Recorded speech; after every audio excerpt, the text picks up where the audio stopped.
পঞ্চম শ্রেণীর শিক্ষার্থী বন্ধুরা, আজ আমি তোমাদের গণিত বইয়ের অনুশীলনী ৩-এর ৮ নং প্রশ্নের সমাধান করব। শিক্ষার্থী বন্ধুরা দেখো, প্রশ্ন ৮-এ বলা হয়েছে ফরিদা এবং ফাতেমার বেতন একত্রে ১৯,৯৫০ টাকা। ফরিদা এবং ফাতেমার বেতন একত্রে ১৯,৯৫০ টাকা। ফরিদা অপেক্ষা ফাতেমা ২,৪৫০ টাকা বেশি পায়। ফরিদা অপেক্ষা ফাতেমা কত টাকা বেশি পায়? ফরিদা অপেক্ষা ফাতেমা ২,৪৫০ টাকা বেশি পায়। তাহলে ফরিদা এবং ফাতেমা প্রত্যেকের বেতন কত? এখানে দেখো বন্ধুরা, বলা হয়েছে ফরিদা এবং ফাতেমার একত্রে বেতন হচ্ছে ১৯,৯৫০ টাকা। কিন্তু কথা এখানে বলা হয়েছে যে ফরিদা অপেক্ষা ফাতেমা ২,৪৫০ টাকা বেশি পায়। কার কে বেশি পায়? ফাতেমা বেশি পায়। তো শিক্ষার্থী বন্ধুরা, এসো আমরা অঙ্কটি ঝটফট সমাধান করে ফেলি। তো আমরা প্রথমে লিখতে পারি যে ধরি ফরিদা বেতন ফরিদার বেতন ক টাকা। বন্ধুরা দেখো, আমরা কি করলাম, ধরে নিলাম যে ফরিদার বেতন ক টাকা। একটি বেতন আমরা ধরে নিলাম। এখন ফরিদার বেতন যদি ক টাকা হয়, তাহলে ফরিদা অপেক্ষা ফাতেমা এত টাকা বেশি পায়। তাহলে ফরিদের চেয়ে ফাতেমা যদি এত টাকা বেশি পায়, তাহলে ক টাকার সাথে যদি আমরা এই টাকাটা যোগ করে দেই, তাহলে কিন্তু ফাতেমার বেতনটি বের হয়ে যাবে। তো আমরা বন্ধুরা লিখতে পারি যে তাহলে যে ফাতেমার বেতন সমান ক যোগ ২,৪৫০ টাকা। আমরা ধরে নিলাম ফরিদের বেতন ক টাকা, তাহলে ফাতেমার বেতন হবে কত? ক যোগ ২,৪৫০ টাকা। তো শিক্ষার্থী বন্ধুরা খেয়াল করে দেখো, এই ফরিদের টাকা এবং ফাতেমের টাকা যদি আমরা একত্রে যোগ করি, তাহলে কিন্তু আমাদের ১৯,৯৫০ টাকা হবে। এই দুইটা টাকা যদি আমরা একত্রে ফরিদ এবং ফাতেমার টাকা একত্রে যোগ করলে কত হবে? ফরিদা এবং ফাতেমার টাকা একত্রে যোগ করলে হবে এই ১৯,৯৫০ টাকা। তো বন্ধুরা এসো আমরা লিখে ফেলি জটফট যে প্রশ্ন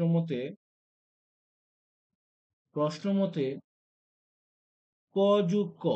দেখো বন্ধুরা, আমরা লিখেছি এই ক, ক, আর এই ক যোগ ২,৪৫০ টাকা। ক যোগ ২,৪৫০ টাকা কত হয়? ১৯,৯৫০ টাকা হয়। দেখো বন্ধুরা, এখানে কিন্তু বলা হয়েছে ফরিদ এবং ফাতেমার বেতন হচ্ছে একত্রে হচ্ছে ১৯,৯৫০ টাকা। তো বন্ধুরা, আমরা এই সমীকরণটির যদি সমাধান করে ফেলি, তাহলে কিন্তু আমাদের ফরিদার টাকাটা বের হয়ে যাবে।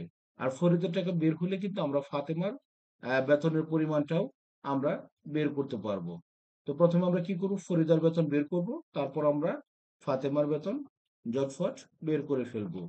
তো বন্ধুরা এসো, এই ক্ষেত্রে আমরা লিখতে পারি যে দেখো বন্ধুরা, এখানে ক যোগ ক, এরপর রয়েছে ২,৪৫০ টাকা। আমরা এই ২,৪৫০ টাকা যদি আমরা এই সমান চিহ্নের ডান পাশে নিয়ে আসি, তাহলে এটা কি হয়ে যাবে? বিয়োগ হয়ে যাবে। দেখো, ২,৪৫০ টাকার এই বামে রয়েছে যোগ চিহ্ন, যখন আমরা এই পাশে নিয়ে আসবো, তখন সেটা কি হবে? বিয়োগ চিহ্ন হয়ে যাবে। তো বন্ধুরা এসো আমরা আহ আহ লিখে ফেলি যে বা ক যোগ ক। এই ক যোগ ক আমরা লিখলাম, এই ২,৪৫০ কে আমরা এই সমান চিহ্নের ডান পাশে আমরা নিয়ে আসলাম। তো ১৯,৯৫০ থেকে আমাদের ২,৪৫০ টাকা আমরা কি করলাম? বিয়োগ করে ফেললাম। তো বন্ধুরা এই ক্ষেত্রে আমরা কি করব? এই ক এবং এই ক যোগ করব। যদি আমরা ক যোগ ক যোগ করি, তাহলে কত হবে? ২ ক। তাহলে ২ ক কত? এই দেখো বন্ধুরা, এই ১৯,৯৫০ থেকে আমরা ২,৪৫০ যদি বিয়োগ করি, তাহলে থাকবে কত? ১৭,৫০০। ১৭,৫০০ বা ২ ক সমান সমান হচ্ছে ১৭,৫০০। অর্থাৎ একটি ক কত হবে? অতএব ক সমান সমান ১৭,৫০০ ভাগ হচ্ছে ২।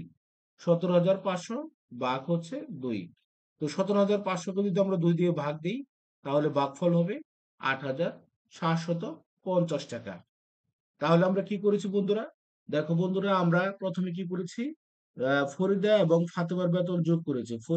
ফরিদার বেতন ক টাকা এবং ফাতেমার বেতন ক যোগ ২,৪৫০ টাকা। তো এই ২,৪৫০ টাকা কি করেছি আমরা? সমান চিহ্নের ডান পাশে নিয়ে আসছি।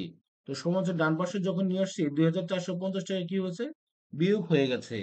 তো ১৯,৯৫০ থেকে যদি ২,৪৫০ টাকা বিয়োগ দেই, তাহলে থাকবে হচ্ছে ১৭,৫০০ টাকা।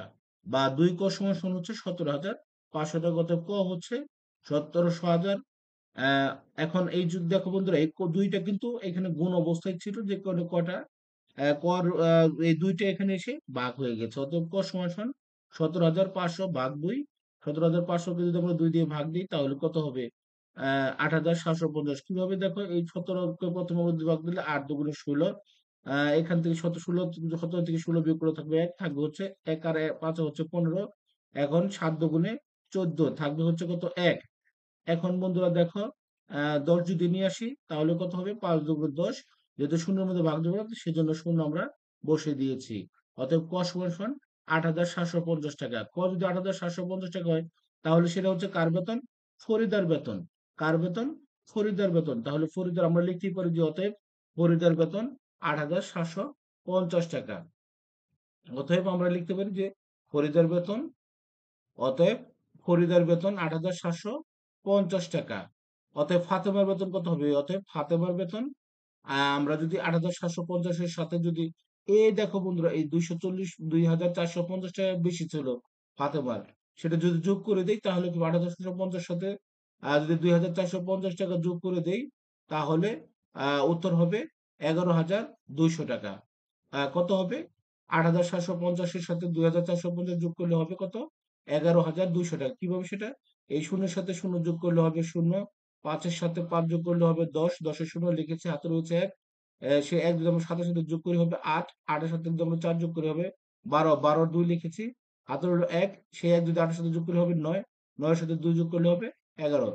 তাহলে পেয়ে গেলাম কত? ১১,২০০ টাকা। অতএব ফরিদের বেতন ৮,৭৫০ টাকা, ফাতেমার বেতন ১১,২০০ টাকা। অতএব আমরা লিখতে পারি যে উত্তর ফরিদের বেতন ৮,৭৫০ টাকা, ফাতেমার বেতন ১১,২০০ টাকা। তো শিক্ষার্থী বন্ধুরা, আজ আর নয়, আবার কথা হবে পরবর্তী ক্লাসে। সে পর্যন্ত সবাই ভালো থেকো, সুস্থ থেকো। আল্লাহ হাফেজ।